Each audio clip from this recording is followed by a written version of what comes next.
Magandang araw mga kaulam.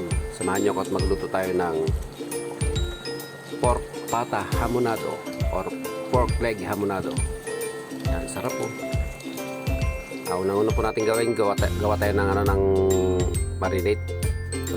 Pagsama-samahin lang po natin yung mga ingredients ng pineapple juice, toyo, asukal,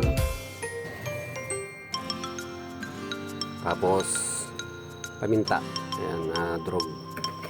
Halu-haluin lang po natin siya mga kaulam hanggang sa magsama-sama lahat ng yung mga ingredients niya hanggang sa matunaw yung mga ingredients na nilagay natin. And then sa isa't kalahating kilong pata ng baboy na na-chop na, ibusan natin ng ganyan yung marinade sauce. Tapos i-ref po natin siya ng overnight.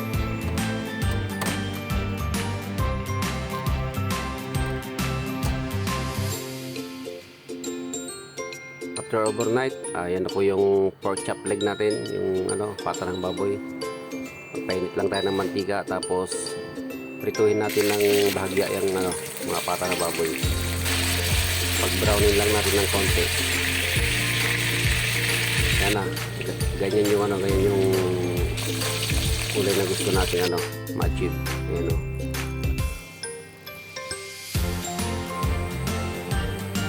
Tapos mag-isa lang tayo ng bawang tsaka sibuyas mga kaulam. Yan, tapos ilagay natin yung prinito natin na pork pata. Halu-haluin lang natin ng bahagya. Tapos ilagay na natin yung marinated sauce natin. Pagkalagay natin yan, maglagay din tayo ng tubig, yung tamang tubig para mapalambot ng maayos yung karne natin mga kaulam. Takpan lang at hintayin mo kumulo. Yan mga kaulam, luto na yung ating malambot na yung ating pata. Ilagay na natin yung syrup ng pineapple. Yan yung fresh cut slice pineapple natin.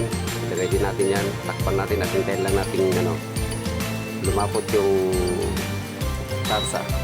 And then yan na mga kaulam, luto na yung ating pork hamonado. Pork pata hamonado. Napakasarap nito mga kaulam, promise. Magugustuhan to ng buong pamilya nyo. Kaya subukan nyo na rin gawin. Napakadali lang siyang lutuin.